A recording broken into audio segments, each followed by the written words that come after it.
take it easy, pretending then took it over. A lot of foreign talk, but dreaming up on the sofa. What's good, y'all? It's your boy Leek from Sports League Podcast. I'm here with the Camden Monarchs. I'm here with James Stanback. Pierre, Forte. Coach Stan Laws. Yes. And James and Pierre, what positions do you play? Point guard. Shooting guard and small forward. And you're the coach. Head coach. Head coach. All right. So what is it like being the point guard and playing against tough competition? You got to be able to manage the floor. It's a big responsibility being able to get everybody open and also being able to create for others. So being able to be a good playmaker on the court. James, what's it like being a two guard in the ABA?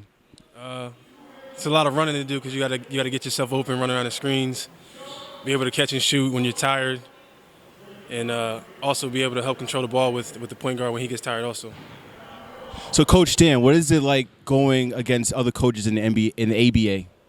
It's very rewarding for us. This is our first year, so just kind of getting the feel of how the league is and strategizing and putting together game plans to combat whatever the other teams are doing. That's right, because you guys are, since your first year, you guys are an expansion team. What's it like coaching and finding new players? It's been great, man. The players that we have that came into training camp, they're looking good. We're growing as a team. We just added Pierre as our another point guard, and we're doing great. I mean, these guys are awesome. So Pierre, we just mentioned before you were just added. What are the challenges of being a new player in the ABA? Being a new player, you gotta find your comfort zone. So you got to figure out where you're good at on the court, what you bring to the team. And, just how you can provide something so that you can do what's best for the team. Okay. And James, so you mentioned about talking about running off the screens. Like, how else do you create for your own shot in the ABA? How I create for my own self is I can go off of screens or I can call the play for myself and try to create for other people instead of just creating for myself. Do you have a particular go-to move that you like to go to? No, I don't have a go-to move, but if I had to pick one, it would be probably to my back to the basket, and do a little LeBron fadeaway. Cool. So Pierre, who do you look up to in the like? Who are some of your favorite players growing up, and who do you look for, like, copy your game from? Who do you style your game after? Somebody that I copy my game off. I think it would be Chris Paul. Somebody that I really looked up to. Then when I saw Russell Westbrook come on the scene, I started to try to get some bounce. So you out here catching bangers out here? I can dunk a little bit. Word? A little bit. Okay, cool. James, you're 6'6". I'm pretty sure you can dunk, right? Absolutely. Did you get any crazy facials this season? Not yet, but I plan to. So what is it like playing, coaching these dynamic duo and James and Pierre? Man, it's been a pleasure. We just gelling together. We're in the middle of the season now, and so we're looking for bigger and better things. We're approaching the playoffs probably maybe another month or so, and so we're looking to go in with force. Wow, so players are coming, so it's crunch time then. Yeah.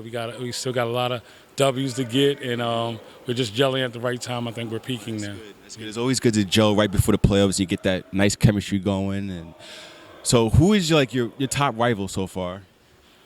We really don't have a top rival right now. And right now I guess the Harlem Underdogs. We beat them here in Camden, and they beat us in New York. And then I would say a team from another conference on the Mid-Atlantic Conference, probably the Baltimore team. So we want to get them again. Hopefully we'll get them in our place because they got us good down there. Okay. So Pierre, you're from North Philly, the home of Allen Iverson. Well, he's actually from Virginia, but Allen Iverson played for the Sixers. So what was that like, just watching him as a hometown local guy?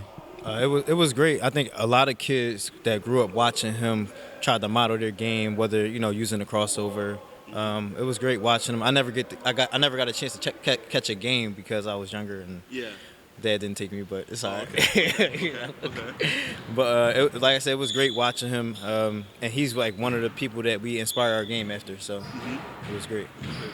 Cool. So James, you're 6'6", two guard. Who was your favorite two guard watching when you were growing up? When I was growing up, my favorite two guard would probably be Tracy McGrady. T-Mac, yeah. Would you more of like a Houston T-Mac fan or like an Orlando T-Mac fan? Definitely Houston. Yeah. Especially when he scored, was it 13 in 3 seconds? It was 33 and 13 seconds. When he beat the Spurs. Yeah, that was crazy. Oh, man.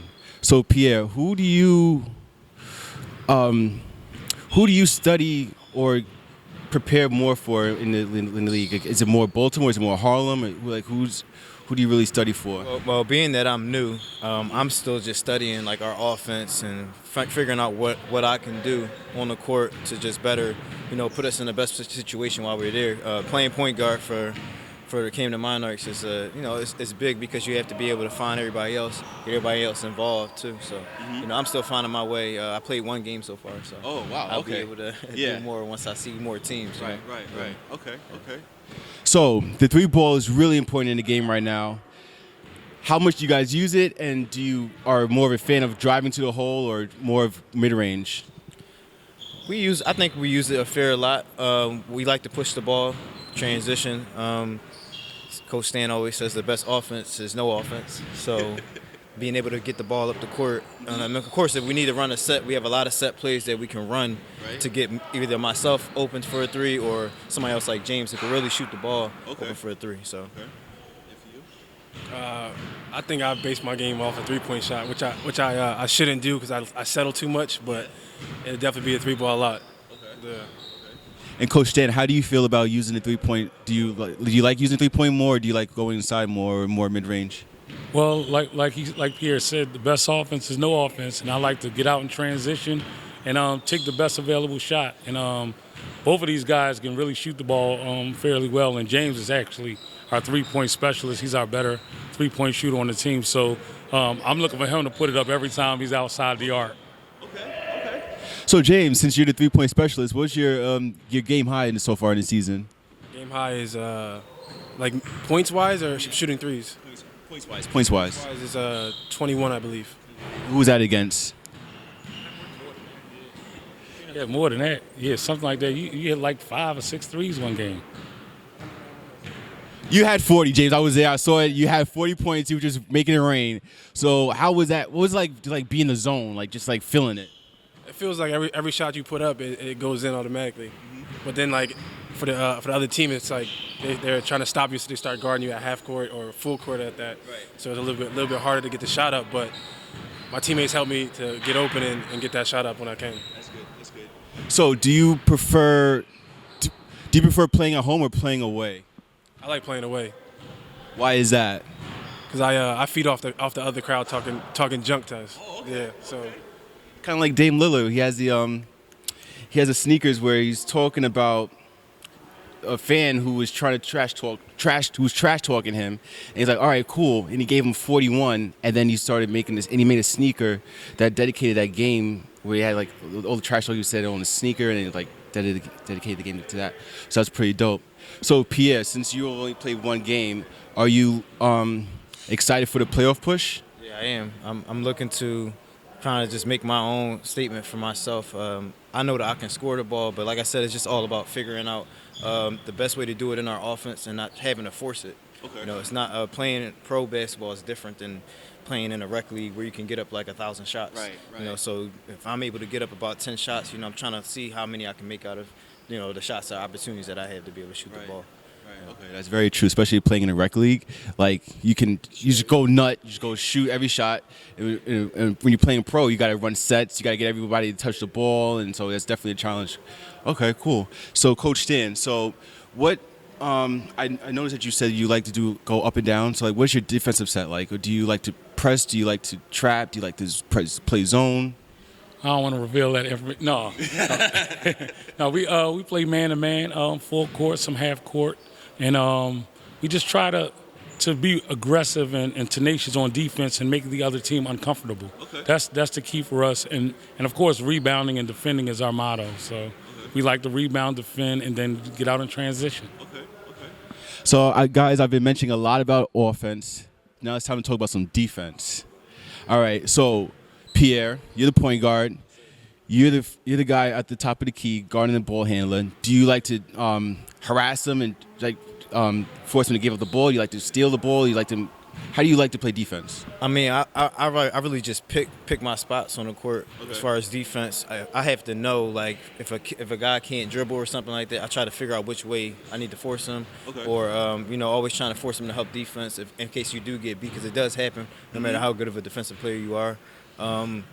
Just basically just trying to put your team in the best position on defense to win. Like sometimes we want to press full court, but sometimes there's nothing back there, so why were we even doing it? But as far as shot clock terms, try to take as much time off the shot clock on defense. So just try to harass them as much as you can. But not try to like cheat a little bit. Just try to play in the zone. Because when you cheat, you get beat. Yeah. James. For me, I like to bait my guy, like make him think he has space, and then I try to harass him a little bit. But I think I need to change that up a little bit. I get caught sleeping too much, man. But we're gonna try to make sure we hold the team to a certain amount and stick to the game plan, which is defend that perimeter 3-point line. We have a little bit of trouble doing that. So the ABA invented the 3-point line in the slam dunk contest. It's funny you mentioned you got to guard the defense of the 3-point line. So what is it like with, I guess, with a high pick and roll or however, like a V cut or something that you'll bait them and they'll probably cut back to go back to the 3-point line. What is it like guarding the 3-point line? It's all about just communication. I mean, getting out there at the right time. Being able to talk to your teammates. If you're the first line of defense, sometimes the back line of defense has to be able to let you know what's going on behind you. So it's just all about communication and being ready on the flight of the ball, being able to get to your man. So that's all it really is. Okay. Yeah. He said it. He couldn't have said it no better. It's all about communication. Just like he said, on the flight of the ball, you can't wait. That ball getting in the air, you got to be moving just when the ball moves. Coach Stan, how do you get you guys to play defense against the 3-point line? Well, the first thing we like to do is recognize the shooters. Okay. And once we realize if a player can shoot or not, it's going to determine how the player is going to guard them in a pick and roll situation, such as if he's a shooter, we're going to go over the pick. If he's a non-shooter, we're going to go under. And we try to primarily guard either the paint or the 3-point line, and we'll recover everywhere else and try to force the player into an uncomfortable shot. And then, like I said, we just want to defend and rebound.